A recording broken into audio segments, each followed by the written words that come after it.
Welcome to Doing Business in Bentonville. I am your host, Josh Saffran, along with my very talented co-host, Mr. Harvey Williams. Hello. We are doing the Whiskered Warehouse Warrior. So, Spencer, I know that Harvey did a little prep with you today. He didn't have you grow your beard before our podcast today, so you'll be a little bit of an outsider.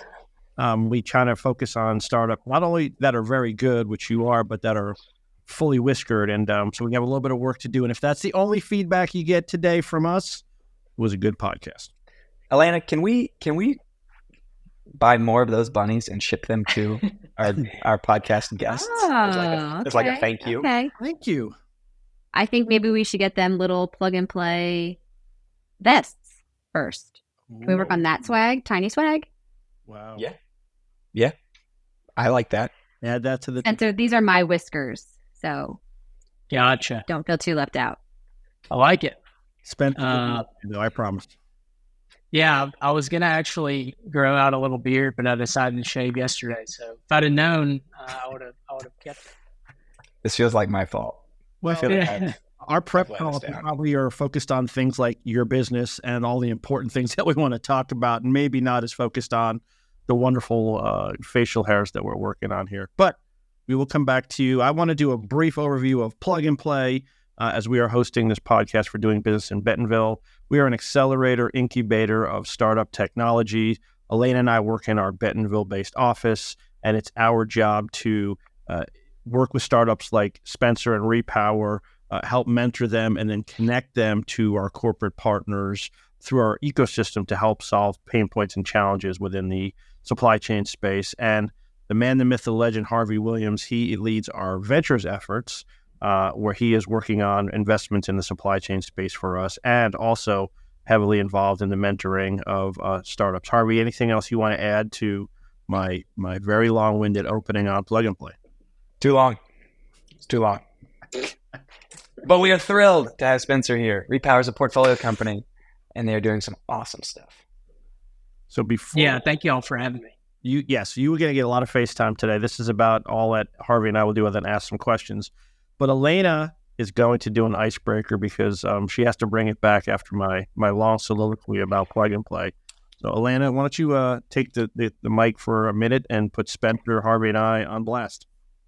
All right, guys. I know it's early, but we're going to do Mad Libs this morning. So get your verbs and adjectives ready.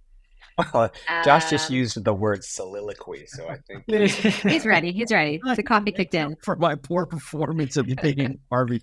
Yeah. All right, Spencer, I'm going to start with you, and I need a food item / condiment. Queso. Oof, I didn't see that coming. Yeah. My man. Yes, sir. Josh, a verb. Let's do jogs. Harvey, a verb, ing. Oh. Waking. We've got Josh used sleep. He's got a baby. That's happens all the time. And Spencer, I need a place. Chattanooga. He's promoting. Way to represent. Queso in Chattanooga. Is queso good in Chattanooga? Like, can you get some good queso there? He's probably...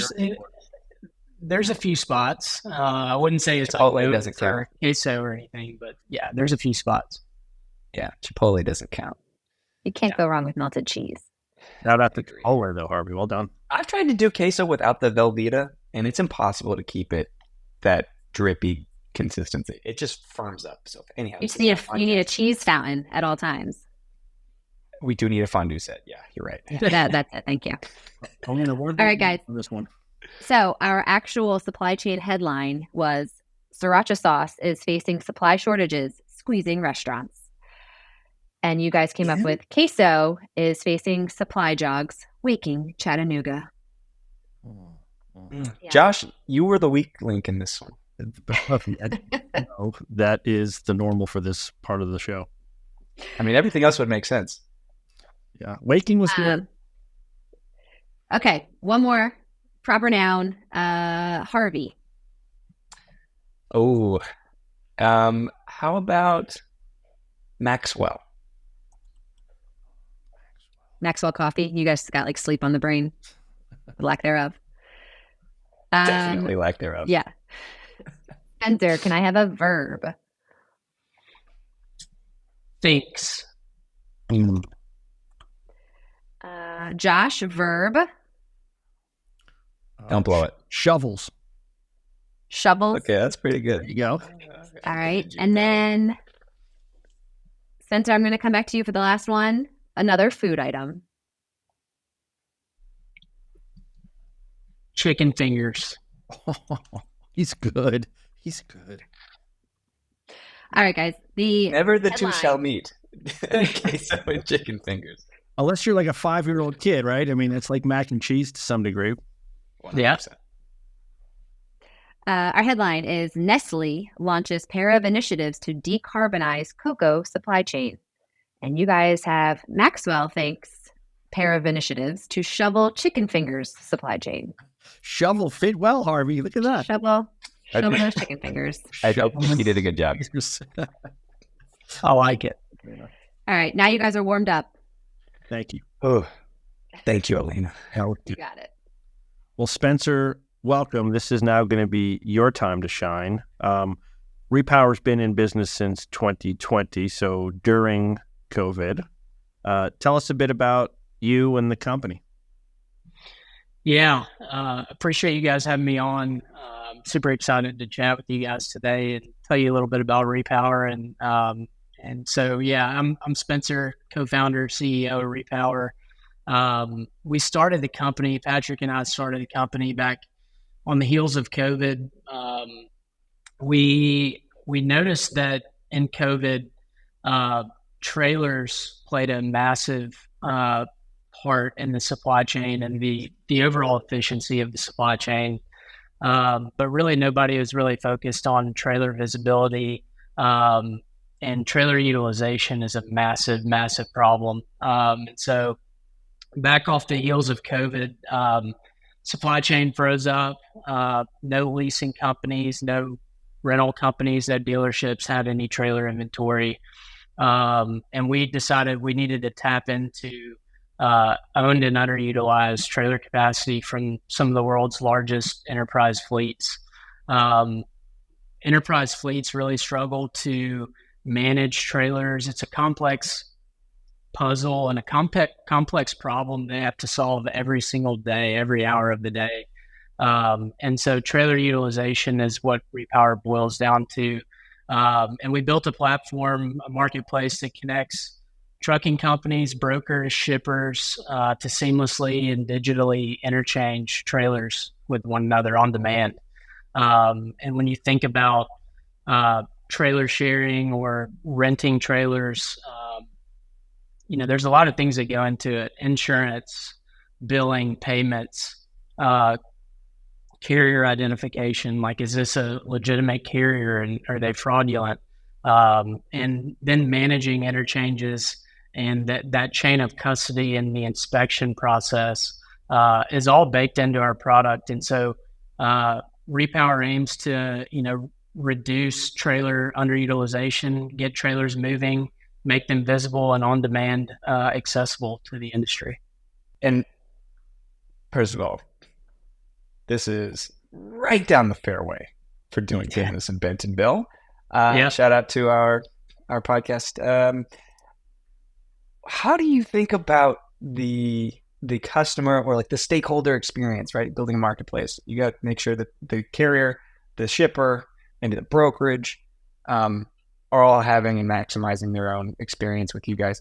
How do you think about that in terms of not just product, but also, the entire customer support experience? You're building this for a lot of stakeholders. They have competing interests. How do you guys build for that?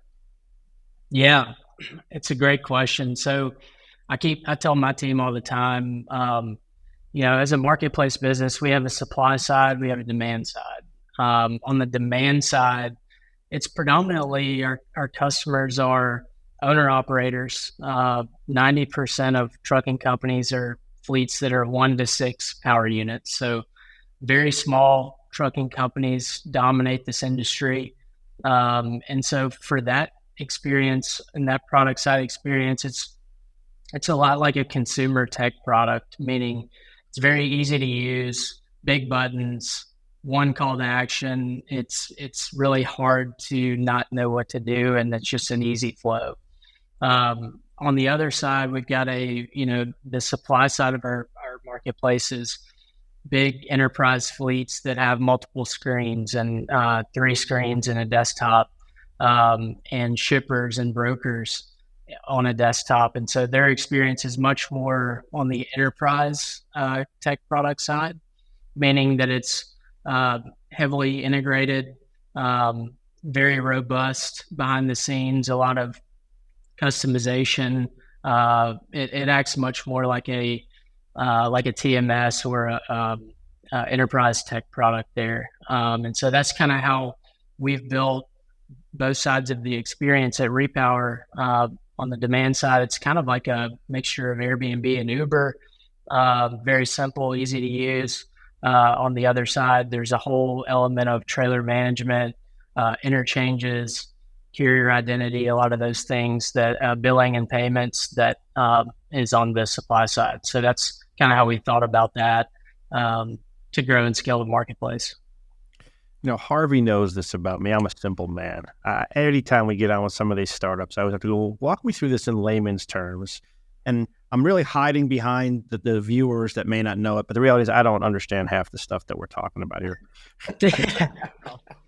It's super simple, right? Anytime you're driving past the port and you see all these trailers sitting empty, or you talk to a CPG, a supplier, and they go, I had a very expensive trailer today because I had only 1 pallet, 2 pallets, it wasn't full.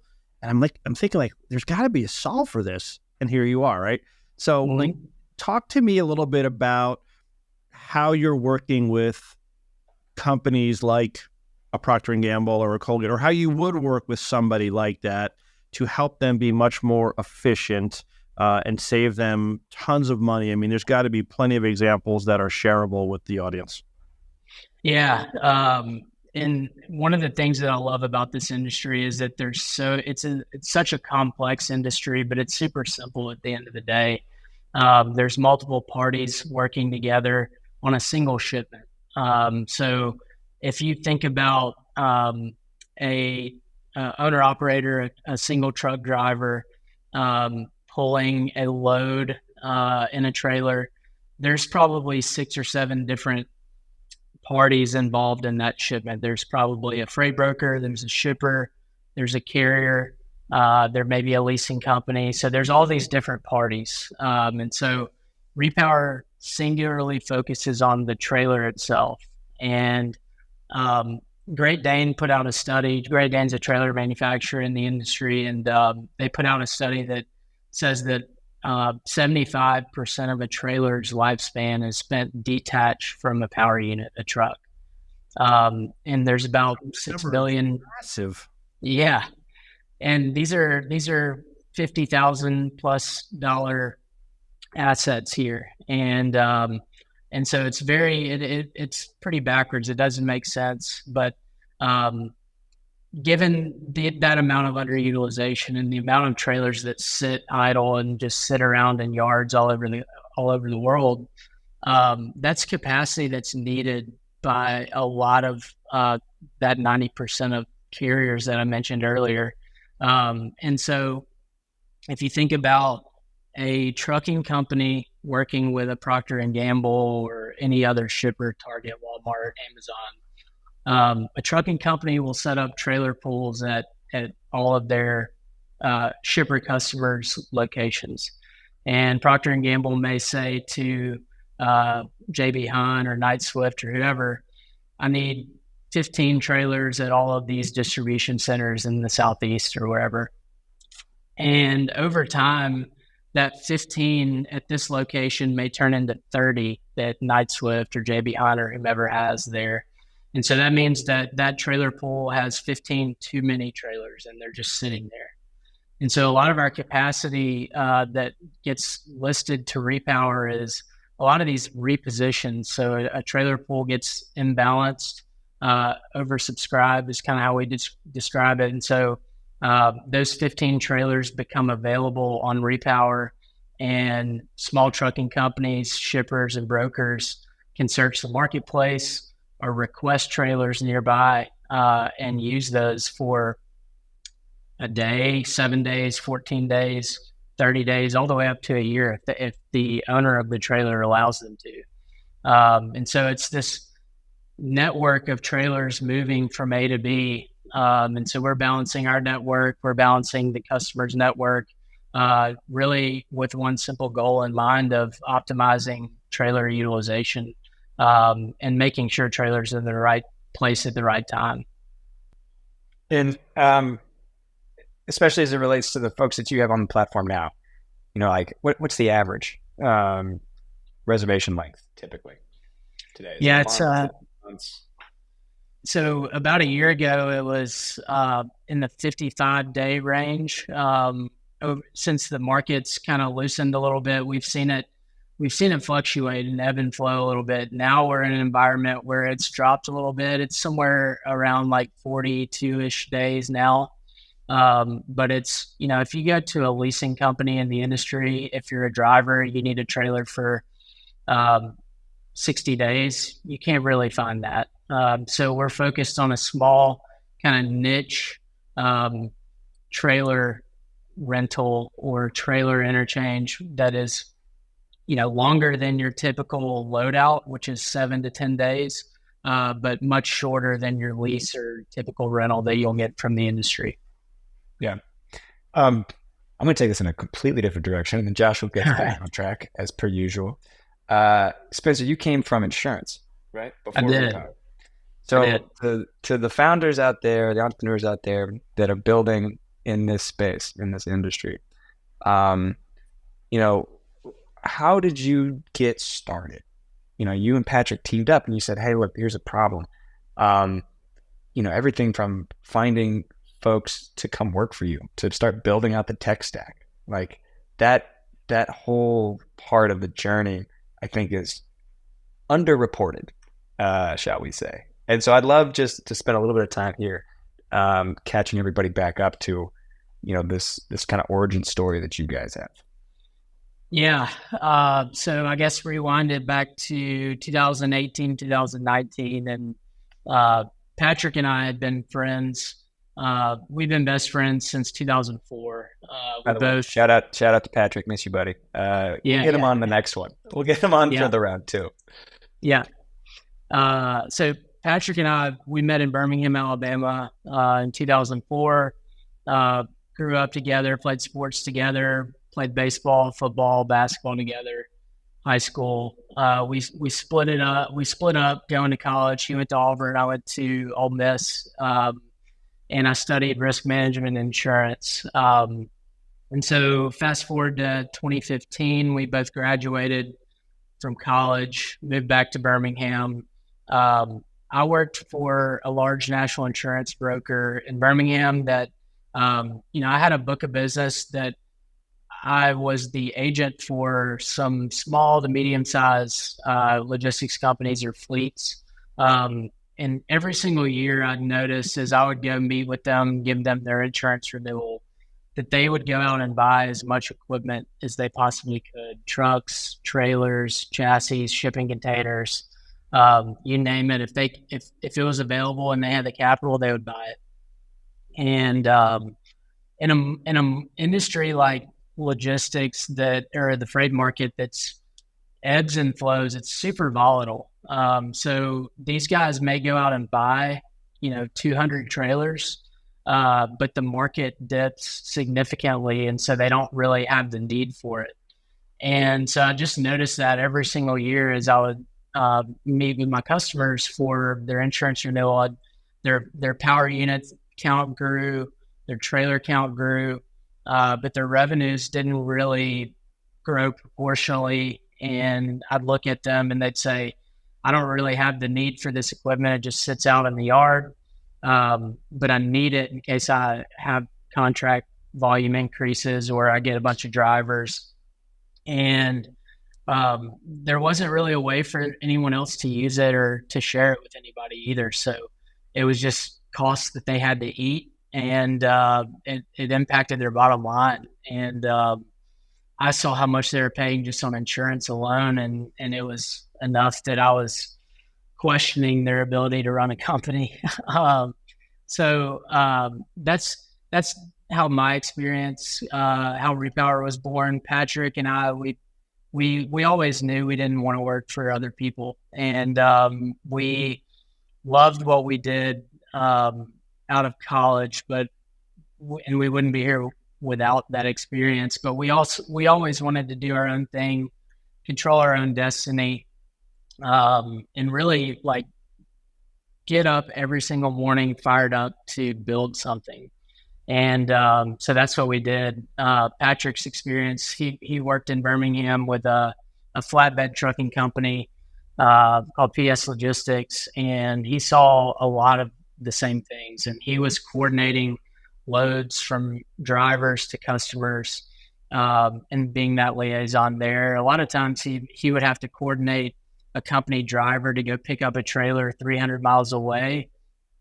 And he knew good and well that there was probably a trailer within a couple of miles of where that driver was, but they had to go 300 miles just to pick up their trailer. So it's just, there's a lot of inefficiencies that we noticed in trailers being in the right place at the right time, and trailer utilization just being in just absolutely critical. Spencer, I don't necessarily want to get us back on track because I do have a following I want to add on this, but then I will come back. So give me a quick answer on this one. They did say, some wise man once said, probably a man who was working with his wife, don't mix business and pleasure. Don't work with your best friend. It causes the building will burn and you guys will never be friends anymore. And how did you manage through that? I'm sure there's a couple of interesting tidbits along the way of things that maybe you didn't see eye to eye, but how do you successfully work with one of your best friends? That's it. That's a wonderful question. It's a good question. Yeah. I don't think that there's a quick answer to that one, Josh. But it's, I'll tell you what, Patrick and I are like brothers. And so when we have that brotherly connection, like his family's like my family and vice versa. So we're able to have very difficult conversations with one another, very honest, transparent conversations with one another, where I feel like a lot of times people can't do that. And so I owe a lot to Patrick and wouldn't be here without him. And the company wouldn't be where it is without him either. So yeah, I think it just comes down to that brotherly connection and just almost like family. See, Harvey and I work so well together because we don't like each other. So like you could see the way that we're able to, we just get right to business because nobody cares about his family or my family. But you guys have been able to figure that out, which is awesome. Bringing it back to Repower for a second, though, because you did touch on something in that conversation with Harvey was, give me some real numbers, some tangible savings. We worked with company A that you can name or not name, and by implementing Repower, we were able to generate, whether it was faster on time and full, or we saved the company 25% by doing A, B, and C. Like, give us some real numbers that the people can be wowed about listening to the podcast. Yeah. So if you're a fleet and you've got 15,000 trailers, you're working, and I'm in charge of managing that 15,000 trailers for a fleet. My job is to make sure trailers are in the right place at the right time every single day, and I have a team that are working on that. And a lot of times we would have to reposition trailers, pay somebody to move a trailer or a couple of trailers from point A to point B, call it Dallas to Atlanta. And I may pay $500 a trailer to do that. And so what Repower does is we help eliminate that expense for fleets, and we help them actually earn revenue on that move instead of paying somebody to move it. And so we basically, it's called a repositioning expense, but basically by extending the period of time that you're willing to let that trailer go out, you can actually flip that expense into a revenue. And I've talked to a number of our customers. We have one customer that spends $49 million a year on equipment repositioning. We had a customer in 2023. They joined in March, I believe, of 23. So 8-9 months on the platform. They were able to generate $1.5 million on just equipment moves from A to B. And so it's some serious money that is really positively impacting the bottom line of a lot of these fleets. And really, when you look at a fleet, they live and die by their operating ratio. And so that's something that we can really have an impact on. And honestly, turning a lot of these typical trailer management professionals into revenue generating machines for a lot of these fleets. It's pretty neat to see. And on the growth side, Craig Fuller's joined your board. Yeah. So, that's one of the paragons of the supply chain tech industry. What's it been like working with Craig? Man, Craig is, I love working with Craig. He is an entrepreneur at heart. He's relentless. He gets it. He gets what it takes to make it big. He's tough. He's fair. But he's just also, I don't know if you just think about the wealth of knowledge in the industry, the people in the industry with the most knowledge, he's number one or two, probably number one. I mean, the amount of knowledge he has, it's not, I saw something the other day that really stood out to me talking about Craig, and it's not a job for him. It's not a career for him. It's like his hobby. And so having somebody like that in our corner has been amazing. He has a lot of context on market cycles and just a lot of the data that is critical for us to make real-time decisions and know where to place trailers, where trailer demand is high, where supply is dense, things like that he's been a wealth of knowledge for. So I've loved working with Craig, and I think we got a lot of really interesting things coming down the pipe. So I'll talk about firepower. Yeah. Oh, yeah. You were going to. We don't like each other, Harvey. I interrupted you. Sorry. We're sharing such a love, Harvey. Had a wonderful wife and family, so I do like him. So we do work well together because I do like him. I don't know if it's mutual. Spencer, so what is coming next? So you said a lot of stuff down the pipe. Like what do you see the next 6 to 12 months looking like for you guys, whether it's new technologies or new partnerships? Obviously with Craig on board, there should be some new ideas being generated, but what's the crystal ball look like for you guys in the short-term future? Yeah, we're laser focused on this scalability phase. We've generated a lot of really good traction in the industry. We work with, I think, 19 of the top 30 truckload carriers in the country now. And we've got a really kind of, I wouldn't say viral, but a really sizably growing demand side of our audience, so the owner operators and brokers. And so all signs are pointing to growth. It's just finding those core growth levers that kick it into the next gear. And we've got a lot of work left to do. Very pleased with our growth to date, but the next 6 to 12 months here will be for us just heads down in the trenches, really growing and scaling effectively. So there's going to be a lot of investments into the product, making the product experience more scalable, more intuitive.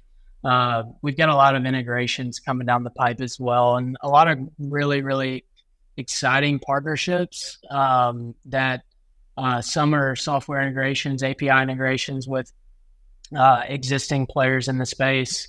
But overall, it's about that unbelievable product experience and growing and scaling effectively.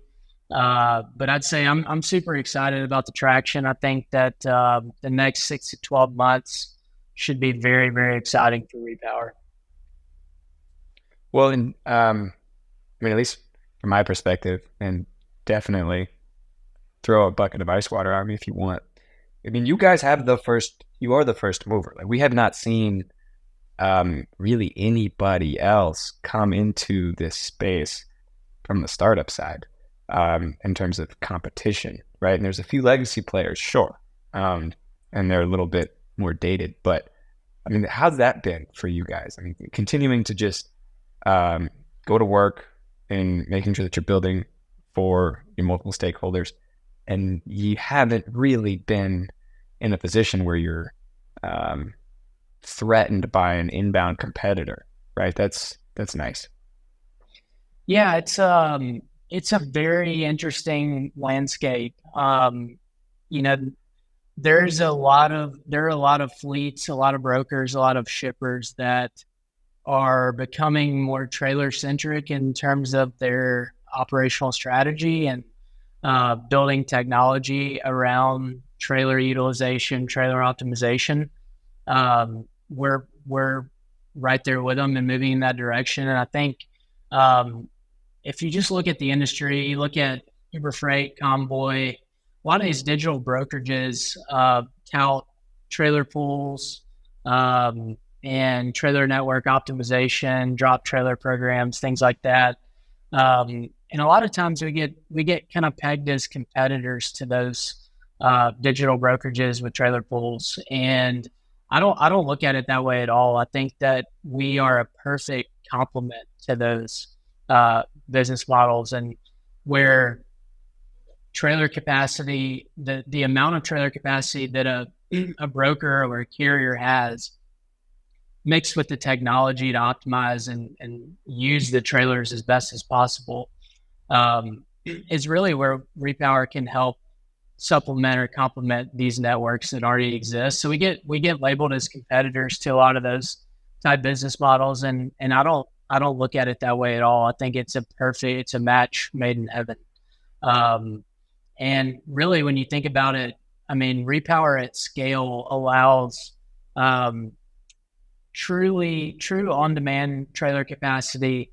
It allows greater flexibility, whether you're a 80,000 trailer fleet or a single truck owner operator or a broker with no trailers. You have complete flexibility, and we don't want any logistics provider to ever turn down freight or miss out on freight because of trailers.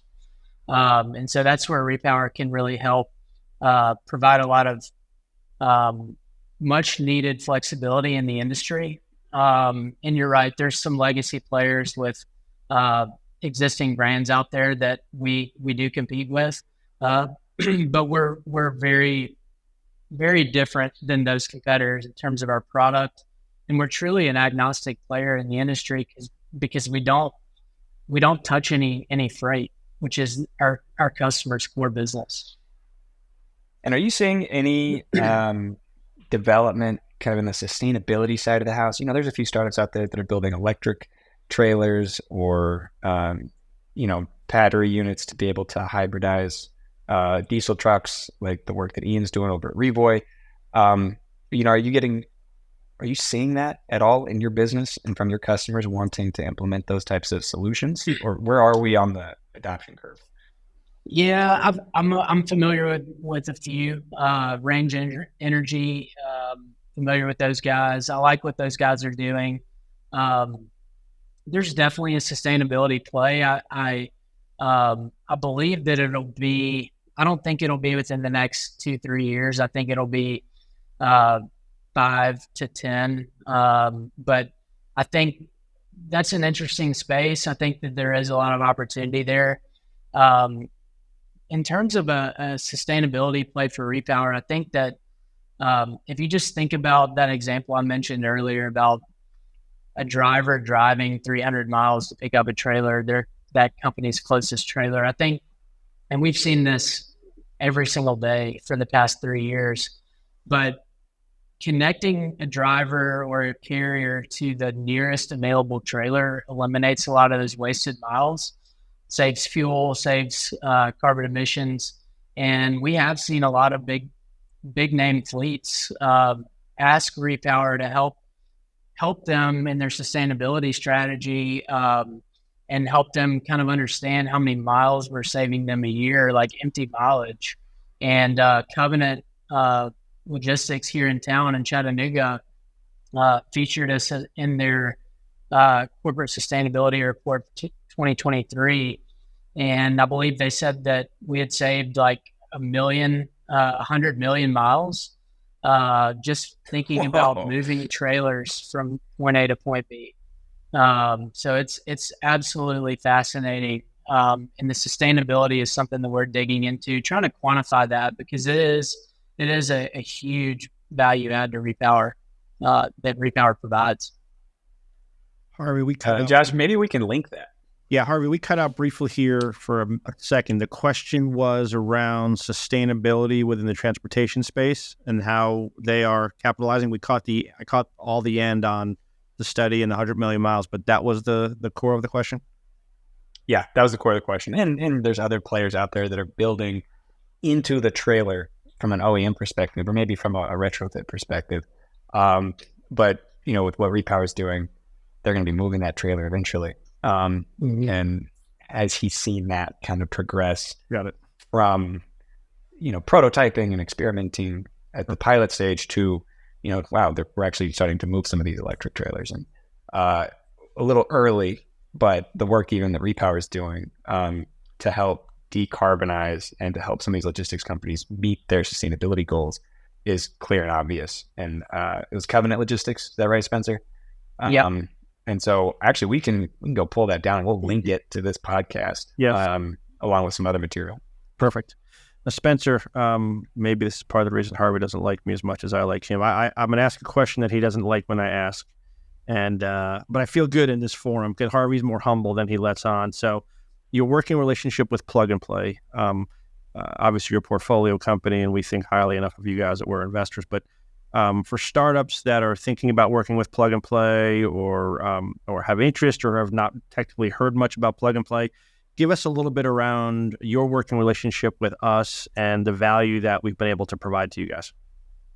Yeah, I can confidently say that we would not be where we are today without Plug and Play. And Harvey, back in 2021 when we raised our pre-seed round, Harvey, I think you guys were the first or second check in the door, and it was ever since then we haven't looked back, and it's been an insanely valuable relationship. And you guys do an unbelievable job.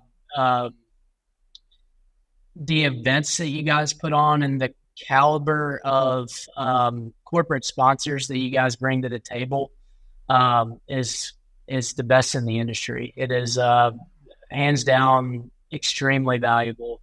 And you guys do a very, very good job of plugging portfolio companies with the corporate sponsors, getting you in front of the right people at the corporate sponsors. And I think 2 or 3 of our biggest customers are corporate sponsors within Plug and Play's network. So, Harvey, thank you for all the support, and you and your team, we wouldn't be here without you. Well, thank you, Spencer. It's very nice. And Josh, way to go for the shameless plug, as always. Look, we love what you guys are doing. And the business that you're building, this is the reason why we want to invest in this space. And working with you and Patrick has been such a joy. And if you are listening to this and you could become a potential customer or even on the supplier side to Repower, I encourage you, go to repower.com is the website. And, fill out the form, get in touch with these guys, learn a little bit more about what they're doing for some of their customers. If you need case studies, if you need anything else on the supporting side, the Repower team is ready to rock. REPOWR.com. I was going to say, make sure you spell it. Yeah. There's no E. You needed a little bit of that 21st century tech, spelling. Yeah. Spencer, thank you for coming on.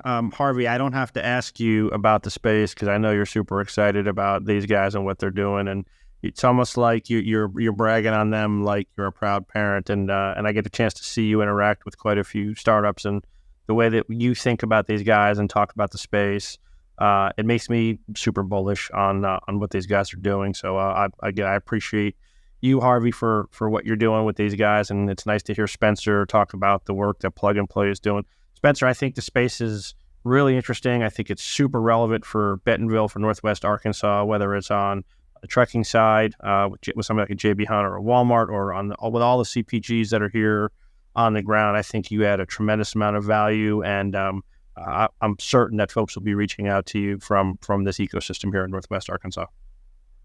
Awesome. Well, thank you guys so much for having me. Really enjoyed it, and excited to keep the conversation going. Thank you all. Yes, sir. Thank you. Appreciate it. Thanks, Spencer. Bye, guys. Thanks.